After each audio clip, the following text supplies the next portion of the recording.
Ahora le agradezco mucho a Marcelo Ebrard Casaubon, el próximo secretario de Economía, que me tome la llamada. ¿Qué tal, Marcelo? ¿Cómo estás? Pascal, muy buen día, muy bien. Un saludo a todo tu auditorio, gusto saludarte. Hoy estaba revisando las últimas cifras de la inversión extranjera directa en China y resulta que han salido de ese país en un año, cerca de 116 mil millones de dólares. Sí, Esas inversiones, ese dinero necesariamente se va a ir a otro lado. ¿Qué posibilidades tiene México desde tu punto de vista, pues de captar una parte sustancial de esa inversión? bueno, México tendría una posibilidad importante de una parte de esa inversión orientarla hacia acá, otra parte para ir a Estados Unidos Sí. y probablemente o seguramente también a Europa. Entonces, una de las cosas que tenemos que ponernos de acuerdo con Estados Unidos y Canadá es la política que vamos a seguir respecto a inversiones provenientes de China. Ujú. En Estados Unidos tienes un sector que dice que en México no se debe permitir que haya esas inversiones. Sin embargo, en los Estados Unidos están empezando a ocurrir. Por ejemplo, la inversión que anunció Ford con CATL, que es una empresa china probablemente la más importante del mundo en materia de baterías para vehículos. Sí. Entonces anunciaron una coinversión de $9,000 millones. Y como todo lo que tiene que ver con la electromovilidad es uno de los campos donde más veo que esto puede ocurrir. Entonces sí tenemos una oportunidad y tenemos que verlo en conjunto con nuestros principales socios en Norteamérica. ¿Crees que esto es inequitativo? Es decir, que desde Estados Unidos haya un sector, como dices, que pues, no le gusta que vayan a venir esas inversiones chinas a México, pero que sí las aceptan cuando van a Estados Unidos. Pues yo creo que es inequitativo, que no deberíamos admitirlo, ¿no? Es decir, si se va a valer en un país, también en otro. Una cosa es tu política respecto a importaciones, por ejemplo, los microchips famosos o semiconductores, Ujú. eh, importarlos totalmente fabricados en China y o en otros países de Asia, en donde pues, hay una preocupación fundada porque son estratégicos. Entonces debiera buscarse que se produzcan en Norteamérica, es decir, entre México, Estados Unidos y Canadá. Pero otro tema es el estar en contra de cualquier inversión que provenga de China, Ujú. porque son dos cosas muy distintas. ¿Qué significaría oponerse a toda inversión proveniente de China? Pues hay que analizarlo, pero yo creo que reduciríamos la competitividad de América del Norte si nos vamos por esa vía. ¿Qué tanto está en nuestras manos, pues, crear las condiciones, digo, más allá de este tema que habrá que platicar con los socios, como tú dices, pero qué tanto está en nuestras manos y que debiéramos estar haciendo para volvernos un país aún más atractivo para la inversión? Yo creo que podemos hacer muchas cosas, siempre se pueden hacer, pero ahora en esta etapa además se requieren. Eh, el modelo que está planteando la doctora Sheinbaum es que hagamos un esfuerzo por ofrecer diferentes zonas o regiones o polos de desarrollo del país donde puedas proporcionar agua, energía eléctrica, la capacidad instalada necesaria y crear el ecosistema en favor de la instalación de empresas, pues que van a ser sofisticadas, Ujú. en razón de que lo que estamos buscando es eso. Y es lo que está ocurriendo. La relocalización de empresas tiende a ser de empresas más sofisticadas porque quieren proteger su tecnología. Bueno, entonces la estrategia va a ser proveer de condiciones muy favorables a la inversión. Esa es la tarea de la Secretaría de Economía Ujú. y que anunció el otro día la doctora Sheinbaum en la reunión con el Consejo Coordinador Empresarial.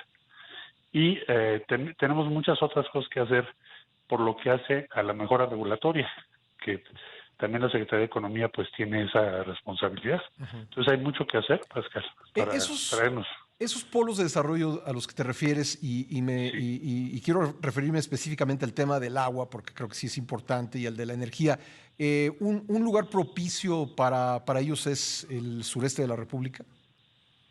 Bueno, es parte de, no podemos hacer todo en el sureste, Ujú. porque hay ecosistemas difíciles de reproducir en el corto plazo. Entonces, como que tienes que hacerlo en varias regiones del país. Ujú. Eh, el norte también tiene otras posibilidades, el occidente, en fin, incluso la zona centro. Pero evidentemente el agua sí es una restricción real que tienes que tomar en cuenta y es parte del diseño de estos polos de desarrollo. Ya, estaremos en condiciones en materia de certeza jurídica, de ofrecer pues el espacio que están requiriendo los inversionistas? Pues mira, yo tuve una conversación la semana pasada con varios fondos de Nueva York. Entonces, una de las me hicieron varias preguntas relevantes para ellos. Una de ellas tiene que ver con las características de lo que sería el proceso electivo del Poder Judicial en caso que se apruebe la reforma en México. Por lo que me pareció en la conversación que tuve, ellos están habituados a elecciones o a influencia del Poder Ejecutivo vía designación en la Suprema Corte. Por ejemplo, la Suprema Corte de Estados Unidos es claramente conservadora en virtud a varias propuestas que hizo el presidente Trump, el expresidente Trump. O sea, no es algo inusual. Y el proceso electivo en Estados Unidos también lo tienen muy claro porque eligen prácticamente a todos los jueces de la esfera estatal. O sea, casi, si lo ves numéricamente, pues más del 80%. Entonces, las preguntas que me hacían era, bueno, ¿cómo se va a garantizar? ¿Esto va a ser una elección partidaria o va a ser una elección de personas que tienen diferentes tipos de trayectorias, entre otros, a lo mejor jueces que están en funcionamiento hoy en día, ¿verdad? Entonces, ¿qué órgano lo va a resolver o cómo se va a garantizar la neutralidad? En resumen, les interesa saber cómo se va a garantizar la neutralidad de los jueces, más que la polémica sobre la elección que les parece. Bueno, incluso me dijeron algo que no sabía, que hay 4 estados de Estados Unidos donde la elección de jueces es partidaria, o sea, hay una lista demócrata y una lista republicana. Entonces, hay que aclararles eso. Y luego, el sistema de protección de inversiones, que es pues una parte relativamente, digamos, pequeña del total de asuntos que ve el Poder Judicial. Y me decían, bueno, pero ahí están vigentes todos los acuerdos que hemos tomado, es decir, el TMEC que México defiende y debemos hacerlo, el sistema de solución de controversias, que en buena medida es pues no solo las controversias por acciones del sector público, sino cuando el sector público en sus decisiones afecta a alguna empresa del sector privado, ¿verdad? Sí. Bueno, entonces el sistema de solución de controversias lo queremos apuntalar. Entonces no podríamos, y se los dejé muy claro, ir en sentido contrario. Es decir, el sistema de solución de controversias pactado y los sistemas de protección de inversiones que se derivan del tratado con Estados Unidos y también con la Unión Europea y con otros países de la Alianza del Pacífico, por ejemplo, deben mantenerse. Entonces, eso les quedó claro. Marcelo, me gustaría preguntarte sobre el proceso de revisión del TEMEC 2026. Tengo que hacer aquí una pausa obligada. ¿Puedes esperarme un par de minutos? Sí, cómo no. Regresamos a seguir. Agradezco mucho a Marcelo Ebrard, próximo secretario de Economía, que me haya esperado en la línea para seguir esta entrevista. Nada más para agotar, Marcelo, el tema de la reforma judicial. ¿Qué opinión tienes de las declaraciones, del artículo escrito por Mike Pompeo, exsecretario de Estado estadounidense, en el Wall Street Journal, diciendo que la reforma judicial, si se aprueba como tal, podría alterar la relación bilateral con Estados Unidos? Yo lo vi muy exagerado, incluso he hecho una nota a ver si para respondérsela, la vi muy exagerado. Veo que Mike, es un buen amigo, pero no está bien informado de la reforma. Me da la impresión de que no la ha estudiado por los comentarios que escribió. Entonces sí hay que ubicar las cosas en su justa dimensión. Me parece que la información que él tiene es parcial seguramente. Entonces voy incluso a buscarlo para darle la información completa y pueda tener una mejor valoración. Vi muy exagerado el artículo, esa es la verdad. ¿Tú crees que refleja lo que piensan en el campo que apoya al expresidente Trump en la próxima elección? Mike se ha diferenciado mucho, incluso tuvo una roces muy fuertes públicos con el expresidente Trump. Entonces, no lo veo como un vocero de ese círculo, pero sí lo veo como la expresión de una cierta corriente de opinión, sobre todo vinculadas a algunas empresas que han tenido diferendos con el gobierno de México, seguramente. Entonces, por eso me pareció un artículo, la verdad, bastante exagerado y con un análisis bastante endeble, pero bueno, es la impresión que él tiene. Entonces hay que hablar con él también, con ese sector. De acuerdo. Y hablando de ese sector y hablando de las elecciones de Estados Unidos, pase lo que pase en esa elección, ya sea que continúe Catherine Tai como la representante comercial o regrese, por ejemplo, Robert Lighthizer, se van a encontrar del lado de México con una cara conocida, que es la tuya. Sí, ya hemos trabajado con ella y con Robert también, pues lo que fue la negociación del tratado, el TMEC o USMCA. Entonces, ahora, ¿qué es lo que sería diferente al 18?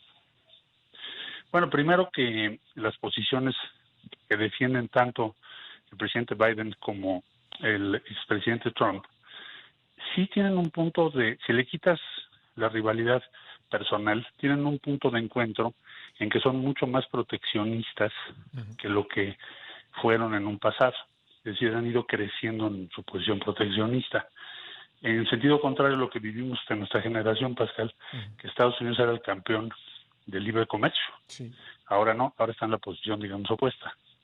El otro punto a destacar es que ambos plantean que el riesgo principal para Estados Unidos es China. ¿Por qué? Además de las razones geopolíticas obvias, porque es muy competitiva la economía china y sus empresas, cada vez más avanzadas tecnológicamente, y lo sienten como un riesgo. Entonces, esto es mucho más importante, incluso el último libro de Lighthizer, no sé si lo viste, Sí, sí, lo vi. Sí. empieza con eso, en su primera... Bueno, entonces, esto puede ser una ventaja o una desventaja. Yo creo que puede ser una... La desventaja es que son más proteccionistas, obvio, y la ventaja es que están en una rivalidad creciente con China, y México tiene un rol que jugar ahí importante. Te lo pongo en expresión de lo que me dijo el CEO de Ford hace, que será como un mes que platicamos, que me decía, mira, la planta más productiva que tengo en el mundo es la de Cuautitlán Izcalli. La segunda es la de Hermosillo. La tercera, Ramos Arizpe. Es decir, México es central para que nosotros podamos competir. De hecho, en Cuautitlán se produce el Ford Mustang E, que es el eléctrico, el modelo con que Ford está compitiendo en Europa. Están exportando a la Europa con los vehículos chinos. Entonces me decía, es muy importante la participación de México y nosotros no estaríamos de acuerdo o no veríamos con buenos ojos medidas proteccionistas porque nos van a elevar el costo para competir. Entonces creo que es una buena síntesis de lo que ven muchas empresas norteamericanas como positivo en una alianza con México en esta etapa de rivalidad con los chinos. ¿Ese tipo de opiniones tú crees que va a jugar del lado de México en el proceso de revisión del TEMEC? Pues mira, nosotros podemos jugar con desplegando todos los aliados de México, que bueno, pues somos el principal socio de Estados Unidos. Entonces imagínate el tamaño y la importancia de los intereses legítimos de todas estas empresas, empezando por el sector energético, el gas, pasando por toda la industria automotriz y otras muchas ramas, la industria aeronáutica que está creciendo muchísimo en México. Bueno, pues el interés estratégico es que vayamos juntos, que tengamos una posición común o una visión común hacia adelante, tipo lo que sucedió en el diálogo económico de alto nivel cuando Estados Unidos nos invitó a participar en lo que será el clúster que están haciendo en Arizona de microprocesadores. Entonces, ese tipo de medidas, en donde compartes la visión sobre el futuro, pues es lo que tenemos que buscar y promover en función de los intereses estratégicos, tanto de México como de los Estados Unidos. ¿Tú crees que se dará la casualidad de que en este proceso de renovación México llegue a la mesa con pues una visión más abierta en lo comercial que Estados Unidos? Seguramente, sí, porque nosotros tenemos un grado de apertura que ellos no tienen, nunca lo han tenido. Es decir, México es un país mucho más abierto que los Estados Unidos. Acuérdate que los Estados Unidos siempre tienen reservas o límites a sus tratados internacionales y nosotros no es el caso. Nosotros el tratado internacional pues, tiene fuerza de ley. Sí. Entonces somos muy abiertos en términos económicos. Oye, Marcelo, ¿qué te han parecido las reacciones a tu nombramiento y el resto de tus 6 compañeros que estarán en el gabinete? Porque a diferencia de lo que provocó en los mercados la reforma judicial que pues hizo descender al peso y a la bolsa, estos nombramientos, el tuyo incluido, pues más bien tuvieron el efecto contrario. ¿Algún comentario? Bueno, yo lo que diría es que me pareció, yo me enteré ese mismo día de quiénes iban a los demás cargos, pero veo que los criterios que está utilizando la doctora Sheinbaum, haciendo abstracción de mi persona y hablando del conjunto, es, bueno, personas que sí tienen pues un grado de especialización importante, tienen un récord académico importante, tienen sus propias opiniones, entonces está favoreciendo sí la cercanía, la coincidencia política, pero también el conocimiento y la capacidad. Y yo creo que eso lo tomó bien la opinión pública en general y también los mercados. En las conversaciones que llevaron a este nombramiento, ¿hubo algún comentario por parte de la virtual presidenta electa en cuanto a pues el valor que tendrán las opiniones de los colaboradores en el próximo gabinete, en el próximo gobierno?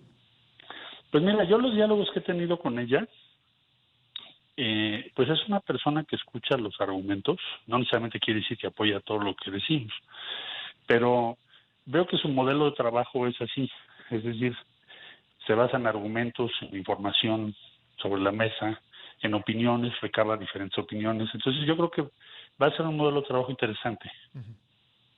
Pues Marcelo, te agradezco mucho el tiempo, muy amable, y ojalá podamos conversar una vez que ya hayas asumido el cargo de secretario de Economía.